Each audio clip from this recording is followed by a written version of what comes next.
Iya, shalom guys, balik lagi sama gue. Ya, oke. Hari ini gue pengen bahas soal lagi-lagi kita akan membahas ajarannya Pak Erastus Sabdono. Beliau ya pendiri GSKI lah ya. Sebelumnya gue mau disclaimer dulu juga, tetap guys ya. Gue mau disclaimer bahwa eh gue tidak merasa gue lebih benar daripada yang lain dan gue tidak merasa gue dekat dengan Roh Kudus, tidak. Gue tidak merasa gue paling suci, paling benar segala macam, tidak. Dan paling bergaul karib dengan Tuhan itu juga tidak. No. Oke. Okay. Dan gue tidak merasa bahwa apa yang gue bikin di video ini benar-benar sebuah kebenaran yang diilhami Roh Kudus. No, ya gue benar-benar nggak mengklaim itu. Jadi apa yang gue sampaikan ini benar pure hanya pendapat gue, my opini gue dan ya soal ini. Dan oke, di channel gue juga tetap akan ngomong dengan bahasa pasar kayak gini ya, gua lu. Jadi gue tidak mau dengan bahasa-bahasa yang formal karena mungkin biar lebih nyantai aja gitu ya guys ya. Oke, sekarang gue mau bahas Yesus monogenes ya. Satu-satunya anak Allah ya. Tidak ada yang lain ya. Monogenes ini bahasa Yunani ya guys. Dan ini tertulis di Alkitab, tidak ngarang-ngarang. Monogenes itu artinya satu-satunya. Ya, tunggal.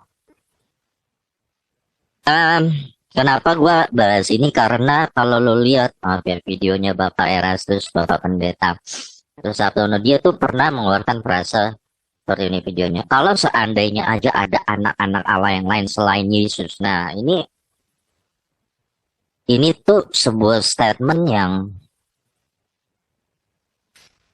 sebenarnya ya, lu cukup menggali Alkitab pun lu udah tahu jawabannya. Tidak ada anak-anak Allah yang lain selain Yesus. Ini nanti ada hubungannya dengan pengakuan iman. Nah, ini guys, gue cuman mau bilang, Bapak Erastus ini dia tidak mau membaca sejarah. Bahkan di videonya kan dia bilang, siapa itu Arius? Saya tidak pernah, bahkan saya tidak pernah membaca tulisannya. Nah, inilah kita kan namanya jas merah ya, Pak Soekarno pernah bilang jangan pernah lupakan sejarah. Mereka yang melupakan sejarah cenderung akan mengulangi kesalahan yang sama. Jadi apa yang diajarkan PRS sendiri itu sebenarnya dulu diajarkan Arius dulu ya. Dan apa yang Charles Russell dulu ya, si pendiri Saksi Yehova ajarkan itu sebenarnya hampir nggak ada yang baru. Itu adalah Arius dalam bentuk modern. Dan sekarang PRS ini Pak Erastus ya, Pak Erastus. Karena beliau nggak melihat sejarah ya dia merasa pemahamannya dia ini baru. Padahal tidak. Ya. Sebenarnya tidak ya. Makanya dia kan soal monogenes ini dia merasa ada anak-anak Allah yang lain. Jadi makanya dia waktu itu membuat teologi bahwa Lucifer jangan-jangan adalah salah satu anak Allah. Nah ini ya. Nah ini yang mau gue bahas nih guys. Kita bahas.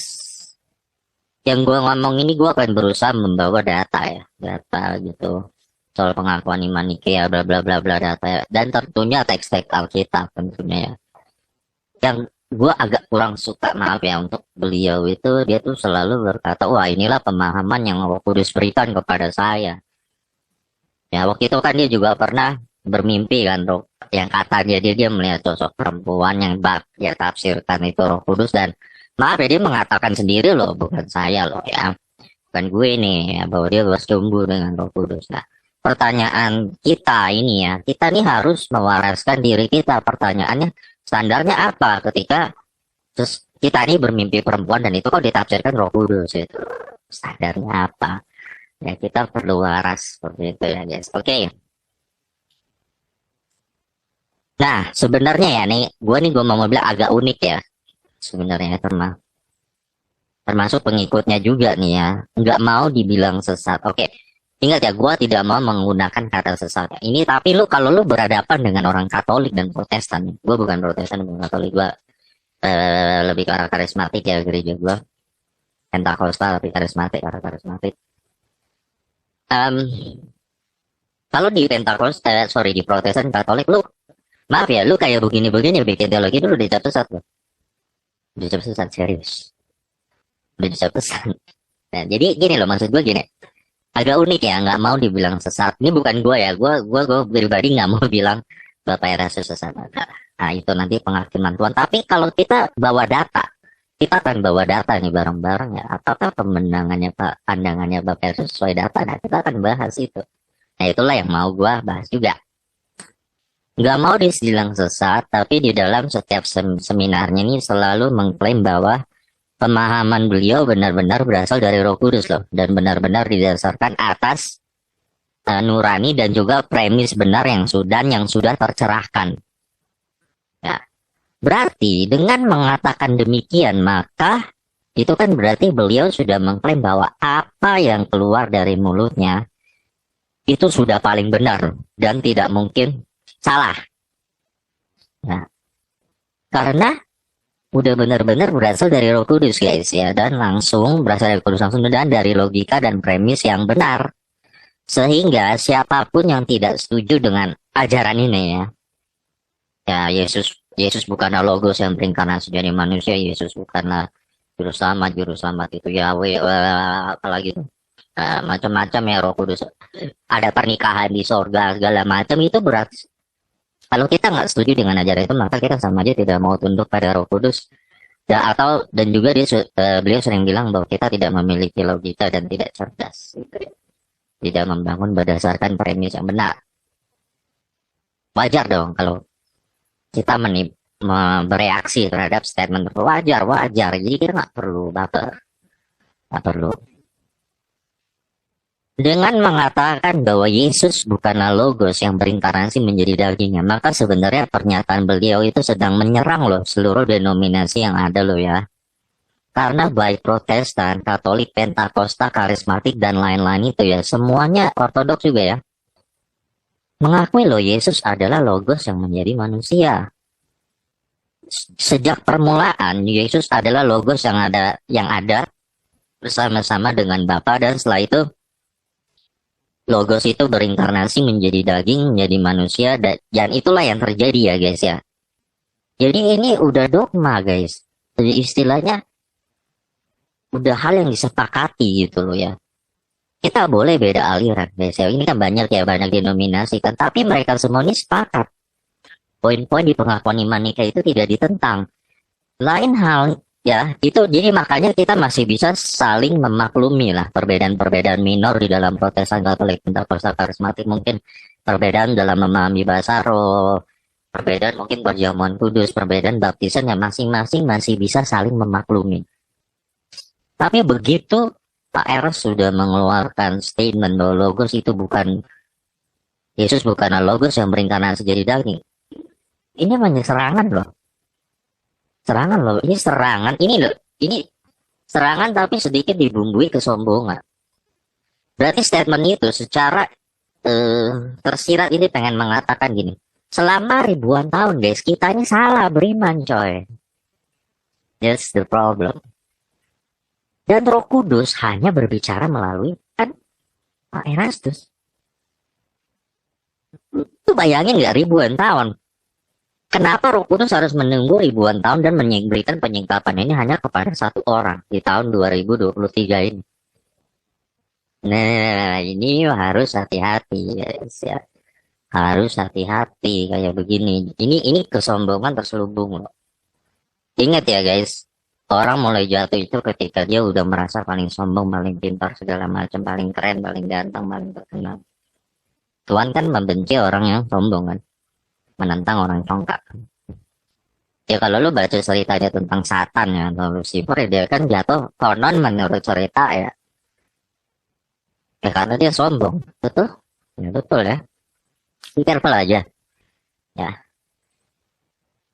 Dan gue pribadi sebenarnya gue mau nanya, ada apa dengan gereja ini ya? Kenapa semua ajaran yang muncul yang konon katanya 100% sudah pasti dari Roh Kudus, tapi kenapa selalu ingin melawan Alkitab itu sendiri? Ya, contoh, Alkitab berkata nih, ya jujur ya, di sorga tidak ada kawin mengkawinkan. Tapi lucunya Pak Erastus itu, Bapak Erastus, beliau sebaliknya mengatakan bahwa ada kawin mengkawinkan di sorga loh. Coba lo berpikir. Bahkan dia pernah, ini bukan diedit-edit, kita tuh pengikutnya tuh kadang gini loh, gue kadang pengikut fanatiknya tuh gimana ya, kalau mau dibilang mereka berpikir kita bodoh, nggak mengerti, kita nonton kok, ya, dengan jelas berusaha tabayun istilahnya, beritikat baik, tapi yang namanya tertulis di beliau ngomong sendiri seperti itu mau ngomong apa gitu loh, memang betul begitu, itu bukan diedit. Beliau kan mengatakan di salah satu videonya, kan dia mengatakan bahwa nanti kita akan menemui istri sejati kita di surga, pasangan sejati. Jadi istri lu dan suami lu sekarang tuh bukan pasangan lu yang sejati di surga.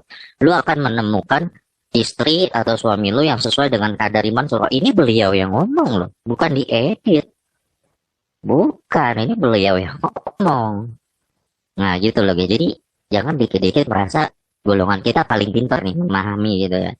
Ada yang di luar itu, kalau kita salah tangkap nggak sesuai sama yang mereka pikirkan, ya berarti kita nih salah tangkap edit video yang nggak begitu. Nah begitu dong bos ya. Tuh. Terus nih teologi Lucifer adalah anak Allah. Nah, kita tahu. Jadi Lucifer mau dibikin setara seperti Yesus itu. Nah itu yang tadi. Hanya nanti mau gue membahas di posisi Yesus sebagai anak Allah yang monogenes. Roh Kudus adalah perempuan yang kita tahu ya, yang mimpinya waktu itu ya, mimpinya dia bercumbu loh. Kalau gue nggak percaya, jujur aja ya, Roh Kudus bercumbu sama Roh Kudus. Jadi sebenarnya gini, lo udah harus curiga, itu roh apa yang ngomong lo sebenarnya, dibalik semua pengajaran ini guys. Lu kalau gini guys, gue cuma mau bilang ya, terutama kalau lu yang nonton video ini lo adalah pengikut fanatiknya Pak Erastus ya, gue cuma mau bilang, yang diajarkan Pak Erastus itu semuanya udah ada di sejarah, udah jadi sampah gereja zaman dulu, nggak ada yang baru. Saksi Yehova ini ya, saksi Yehova dulu dimulai dari Charles Russell ya, Charles Russell. Dia membuat semacam persekutuan pendalaman Alkitab ya, siswa-siswa Alkitab ya, mirip lah dengan news sekarang suara kebenaran seperti itu, mirip sekali ya. Wah, karena Pak si Charles Russell seorang yang berkarisma ya, tentunya dapat banyak pengikut kan ya. Tapi lama-lama kan dia mulai mengotak-atik, pemahamannya dia tuh mulai error. Ya, awalnya itu mungkin motivasi awalnya baik ya. Lama-lama dia mulai error dan dia mulai ngotak-atik Yohanes 1 ayat 1. Loh, ya lu kalau hari ini lu tanya saksi Yehova, mereka akan ngotak-atik Yohanes 1 ayat 1. Mereka nggak terima frase dan logos itu adalah Theos. Nggak terima. Itu terjadi lagi, maaf ya, itu terjadi lagi ya. Jadi kalangan kalian sekarang terjadi kok. Di otak-atik kan sekarang kan, supaya untuk menyangkal bahwa Yesus adalah Theos. Guys, ini bukan sesuatu yang baru. Itu karena you tidak mau melihat sejarah jas merah ya, yang benar ada. Dia terulang lagi di perangkap yang sama, same.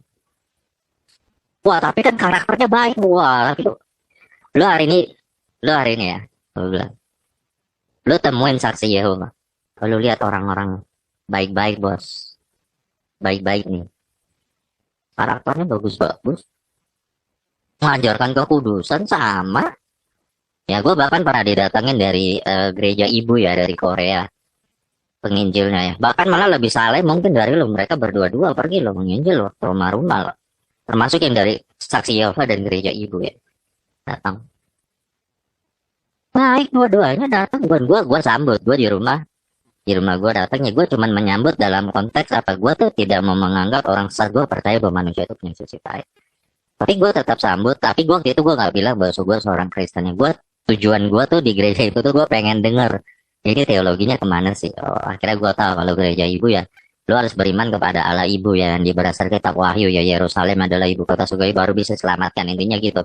Tapi kalau lu melihat moral mereka guys, saksi Yehova dan gereja ibu segala macam, baik-baik kok mereka. Jadi gini loh, poin gue, kalau lu mau bilang bahwa nah, anggaplah lu benar terubahkan oleh pengajaran Peres soal moralnya, tapi itu tidak berarti segala ajarannya dia itu lu telan mentah-mentah. Tidak berarti lu harus gunakan akal sehat, harus. Kalau hanya kekudusan, lu hari ini datengin saksi Yehova yang mau temuin ya, lu lihat kehidupan mereka bagus ya. Gue kemarin dengar satu pendeta ngomong cerita, dan itu benar, gue cukup sepakat ya. Penyesatan itu biasa terjadi bukan di ranah moral, bos. Semua yang lu sebut sekte, saksi Yehova, Mormon, semuanya tahu jangan mencuri, jangan membunuh, jangan berkata-kata kasar, kendalikan diri. Semua mengajarkan itu. Cuma rata-rata kalau menurut kata pendeta ini ya, penyesatan itu datang di ranah doktrinal. Ya, lu be careful. Ini ranah doktrinal. Ya, ya banyak tuh perpuluhan sudah tidak berlaku padahal di Alkitab ada ya. Nanti gue mungkin mau bikin sesi khusus ini. Dan gue bukan anak pendeta guys ya, jadi gue gak terima lah dari perpuluhan gitu. Nanti lah gue bahas ya. Intinya Alkitab ada tertulis ini, dia mau menyangkal gitu. Wah, itulah hati-hati apa yang ada di balik itu. Yang terbaru ini ya, dia bilang logos tidak, bukan Yesus, bukan logos yang berinkarnasi jadi manusia. Yesus baru jadi Tuhan setelah kebangkitannya. Logos tidak, itu tidak bernyawa. Yesus bukan. Jadi logos itu tidak bernyawa dan orang harus mengenakan logos. Jadi semua orang nanti harus mengenakan logos supaya seperti Yesus. Hati-hati, itu arahnya lu mau jadi Allah. Hati-hati. Jadi lu mau bilang lu bisa seperti Yesus. Nanti gue akan coba beda juga gitu. Haruslah kamu sempurna sama seperti Bapamu di surga sempurna. Itu kan dasarnya tahu, kita tahu arahnya. Jangan berpikir nih ya, maaf ya, lu tuh jangan berpikir begitu tadi bodoh, tidak paham kok, paham. Cuma be careful. Ya gue nggak bilang lu be careful. Ya, Yesus bukan juru selamat lah, Yesus bukan alfa omega, Yesus bukan dia tentang semua bos, dia tentang semua bos. Lu harusnya curiga. Ini roh apa di balik itu? Lu harusnya curiga. Tapi kalau lu nggak curiga juga, lu udah mengkultuskan individu menurut gua. Mengkultuskan. Siapapun bisa salah. Gua termasuk gua juga bisa salah. Siapapun bisa salah, gua bisa salah. Jangan belagu dia di hadapan Tuhan ya, jangan belagu. Ya. Reaksi ini keras karena ini doktrinal ya guys. Berarti itu semacam sebuah kesombongan pribadi. Tuhan hanya menyatakan diri melalui Roh Kudus ajaran ini. Jadi selama ini kemana Protestan, Katolik, Ortodoks semua tidak dinyatakan. Pentakosta, karismatik, pemahaman ini hanya beliau yang dinyatakan. Yesus menggunakan, wah ini bahaya. Ingat ya guys, beliau itu udah sampai harus narik lagi buku Tritunggal dan Kristologinya yang lama gara-gara didapat pemahaman baru ini. Berarti yang dulu itu siapa yang ngasih dia pemahaman? Sekarang berubah-ubah nih yang versi Roh Kudusnya. Lu kalau nggak masih lu nggak peka juga kayak begini. Well, I'm speechless. Oke. Ini semua ya guys yang tadi adalah ajaran yang jelas-jelas menentang isi Alkitab itu sendiri, dan sebenarnya dari semuanya ini ya, ada apa sih grand design dari semua ini, dia mau ngarahin ke arah mana? Kalau yang gue lihat ya, gue tangkap kayaknya dia mau ngarahin ke arah gini guys. Semua orang bisa jadi seperti Yesus, karena Yesus tuh bukan sebenarnya, dia berawalnya bukan Theos, bukan, dia hanya manusia, dan setelah itu dia mengenakan logos dan akhirnya dia bisa menjadi Theos. Bukan, dia menjadi Kyrios, Tuhan yang dia bilang gitu ya. Jadi kita bisa seperti dia. Nah ini kan seperti manusia yang menjadi Allah konsepnya kan. You just be careful lah, kayak gitu lah. Just be careful aja.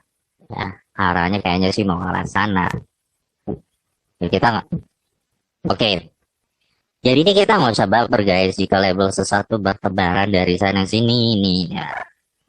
Dari seluruh penjuru arah. Kenapa? Karena sejak awal beliau tuh sudah mengklaim bahwa pemahamannya ini dari Roh Kudus. Dan yang nggak sepakat dengan beliau dianggap salah dan tak benar. Jelas pernyataan seperti ini akan menyinggung seluruh denominasi loh, seperti Katolik, Protestan, Ortodoks, Pentakosta, Karismatik, yang meyakini bahwa Yesus logos yang berinkarnasi jadi daging. Yesus adalah logos yang berinkarnasi jadi daging. Itu udah, lu menyerang seluruh denominasi loh bro, sebenarnya. Gitu.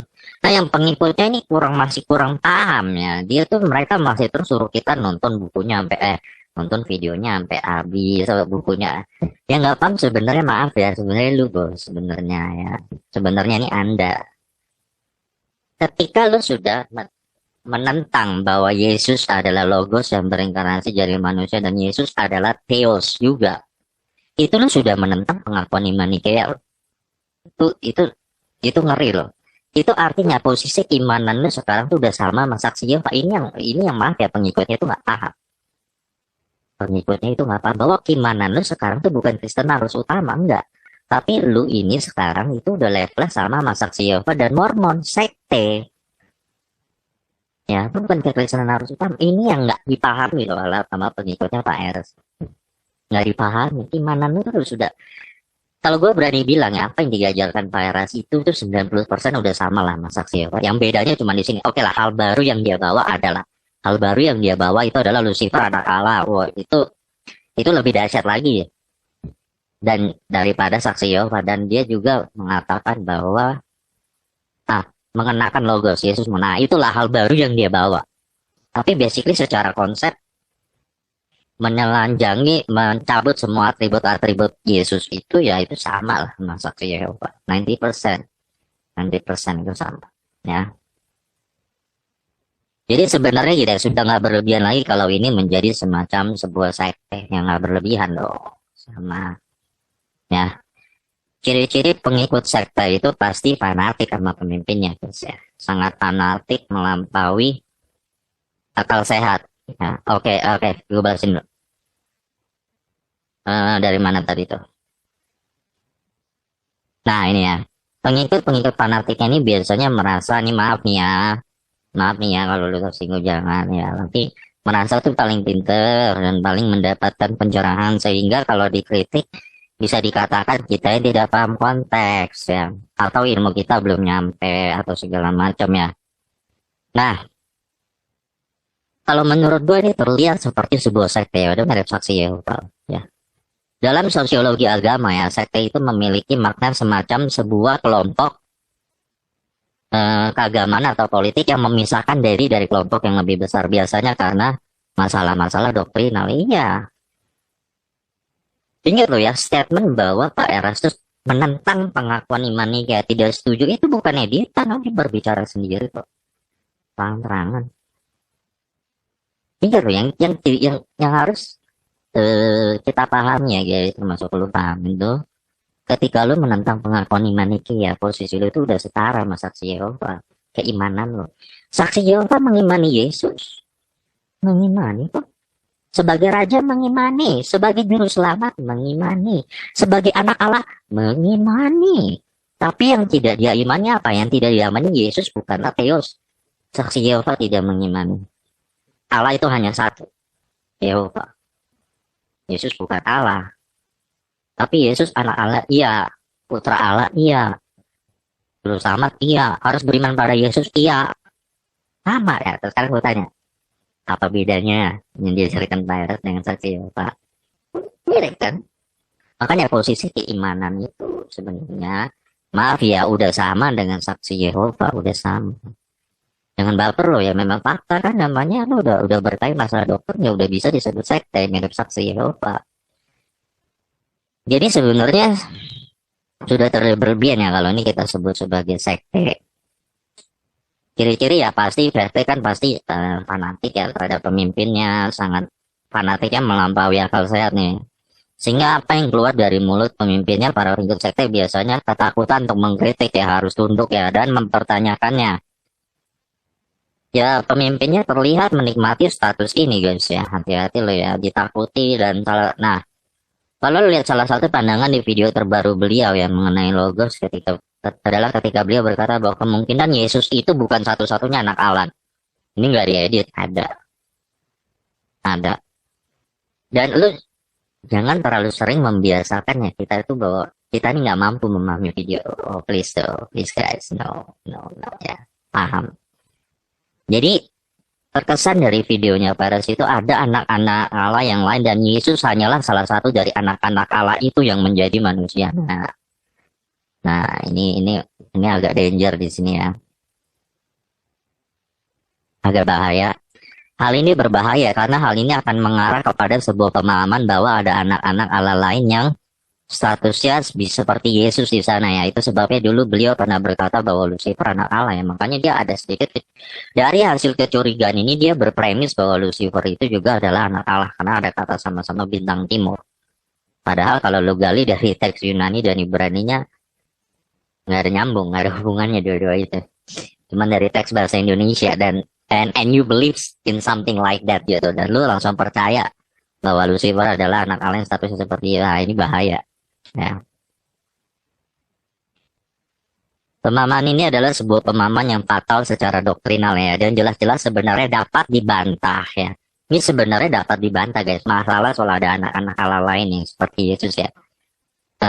Jika kita baca Alkitab dengan teliti, Yesus itu adalah anak Allah satu-satunya guys, alias monogenes. Ini ada di Alkitab katanya, ada monogenes, anak tunggal satu-satunya, tidak ada yang lain. Makanya disebut mono aja satu, lo tau lah. Genes yang dilahirkan ya, berarti kan anak satu-satunya, anak tunggal.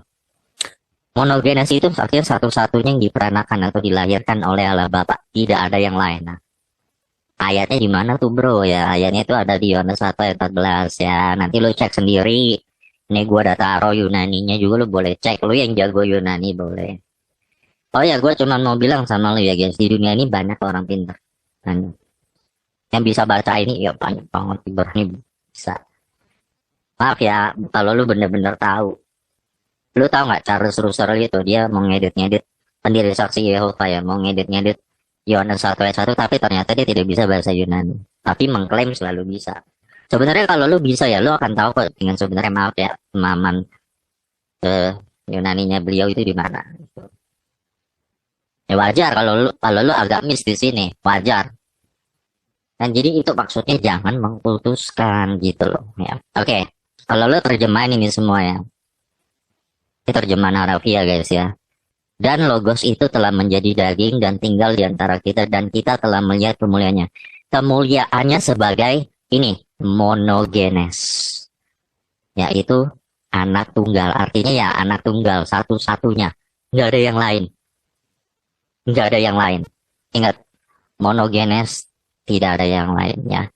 Di samping Bapa penuh kasih karunia dan kebenaran. Jadi Yesus gitu ya guys. Nih monogenes yang ini mana?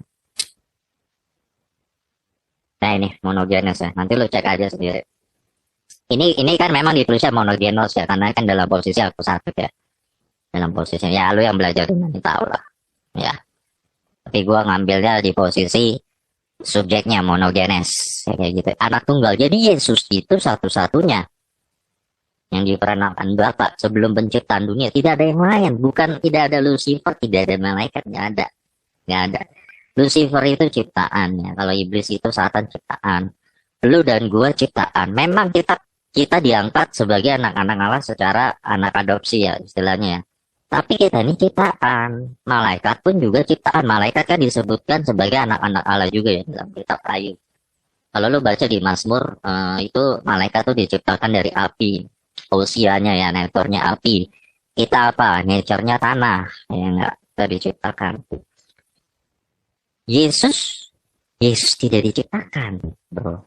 Tidak. Yesus itu diperanakan. Satu-satunya.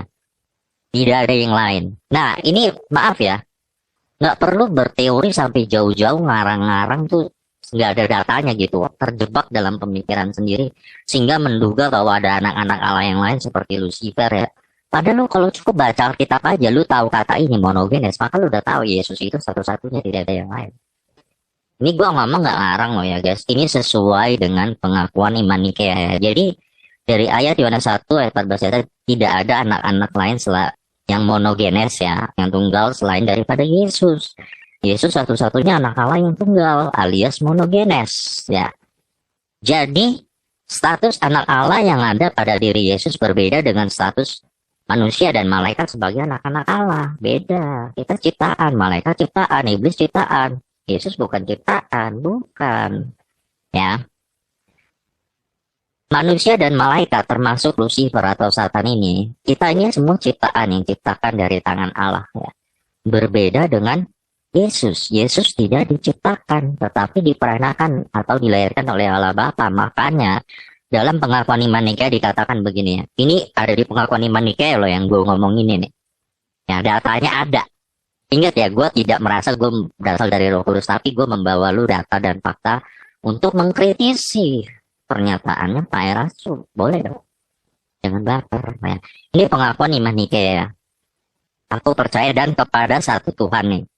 Ya, Yesus Kristus anak Theos yang monogenes nih. Teks Yunannya. Ton huion to theo ton monogene. Ya, anak, ini anak Theos yang, ini kata sifatnya monogene, yang tunggal. Nah, ditekankan lagi di pengakuan imaniknya, ditekankan lagi ton eito patros genetenta, yang dari Allah Bapa diperanakan. Ini genetenta ya, dari kata genao Yunani ya. Diperanakan, dilahirkan loh. Gitu. Yesus itu di genetenta loh ya. Tidak diciptakan. Ini pengakuan iman Nikea loh. Lu menentang ini. Lu menentang ini. Lu jangan baper kalau dibilang statusnya sama kayak saksi Yehova. Lu jangan baper. Ya. Propanton ton aionon ya. Jadi Yesus itu diperanakan propanton ton aionon sebelum segala zaman. Sebelum segala zaman. Jangan baper ya. Ya guys. Jadi Yesus apa? Yesus itu diperanakan, tidak diciptakan. Dia tidak ada anak-anak Allah lain yang monogene, nggak ada. Yang monogene nggak ada, Yesus doang. Ya. Dan kata Yesus itu diperanakan langsung dari Bapa, maka Yesus itu mewarisi usianya Bapa. Theos, dia juga Theos ya, karena Theos out from Theos. Oh, ada di pengakuan imanika Yesus adalah Theonaletinon. Theonaletinon, Allah yang benar yang keluar dari Allah yang benar. Theos yang benar yang keluar dari Theos yang benar. Ada. Makanya jas merah, jangan lupakan sejarah, jangan sombong sendiri. Belajar dulu dengan sejarah, kan begitu. Betul ya, jangan merasa pintar sendiri, nggak perlu belajar sejarah. Akhirnya terjebak di pemahaman-pemahaman yang dikiranya baru, padahal itu sebenarnya sudah dibuang gereja. Manarius itu udah dibuang gereja. Udah zaman dulu udah dibuang. Jadi ya guys, tidak ada anak Allah monogenes yang lain selain tidak ada anak Allah monogenes yang lain selain daripada Yesus. Yesus satu-satunya. You have to be careful. Lucifer tidak monogenes. Lucifer itu ciptaan, malaikat ciptaan, manusia pun ciptaan. Hanya Yesus yang bukan ciptaannya. Ini adalah doktrin dasar kekristenan berdasarkan pengakuan iman Nikea. Dan pengakuan iman Nikea ini bisa dibuktikan berdasarkan Alkitab. Bukan berdasarkan premis tak berdasar. Maaf ya, beliau, Pak Erastus selalu bilang pengakuan iman Nikea itu dibangun berdasarkan premis-premis dari teolog-teolog. Wah, padahal dia sendiri nggak pernah baca. Tidak begitu. Pengakuan iman Nikea adalah kumpulan dari banyak teolog dari berbagai gereja saat itu. Tentu datanya dari Alkitab, saling menyatukan pandangan dan akhirnya mereka setuju sama-sama semua. Premisnya ada, premisnya jelas, bukan nggak berdasar. Premisnya ada di Alkitab. Ini monogenes kan ada di Alkitab. Makanya mereka katakan Yesus itu monogenes. Genes kan dari gen itu kan lahirkan kan. Bahasa Yunani kan. Nah itulah makanya udah hati-hati ada orang yang tahu bahasa Yunani beneran. Jangan sampai pengetahuan bahasa Greek kita pas-pasan atau mungkin bahkan masih bawah ya. Ini mau mengajarkan orang anak jadi kemana-mana kan, jadi bingung sendiri padahal ini ada di Alkitab. Jadi Yesus itu genao yang pertama, monogenao ya, dilahirkan satu-satunya. Nggak ada lagi yang lain. Anak Allah satu-satunya itu, ya paling unik. Dan dia juga terang karena Bapa terang, dia mewarisi memiliki usianya Bapa yang juga terang, sama, ya. Jadi gini loh guys ya, tidak usah baper nih kalau dicap sesat sana sini, karena siapa yang menyalakan api terlebih dulu pasti akan menerima asapnya dari berbagai penjurunya. Ini sudah terkait doktrin yang paling esensial dari Kristen guys. Jujur ya, ini lu udah ibarat doktrin Kristenan yang utama nih ya. Lu hajar di situ, lu serang. Reaksinya yang bereaksi itu banyak, Katolik, Protestan, Ortodoks, Pentakosta, Karismatik bereaksi. Ini doktrin dasar. Lu jangan berpikir jangan berpikir bahwa kita nggak paham maksudnya. Aduh, gimana sih? Dan berpikir kita ini nggak paham keluarannya kemana, ya. Dan berpikir bahwa kita ini, maaf ya, anak-anak autis yang nggak bisa paham kayak gitu loh. Anak-anak yang berkebutuhan khusus gitu, yang harus Dan cuma lu yang nggak berkebutuhan khusus gitu loh. Yang nggak ngerti ya ngerti, kita ngerti kok. Arahnya kemana. Ya, oke guys, gua rasa itu aja. Nah, nanti gua akan bahas lagi soal Yesus adalah pos terang yang keluar dari terang pengakuan iman Nikea lah. Belajar dari sejarah lah. Itu sebenarnya udah dibahas kok di sejarah. Nah, oke guys, sampai ketemu lagi video gua berikutnya. Oke, salam sejahtera ya semuanya.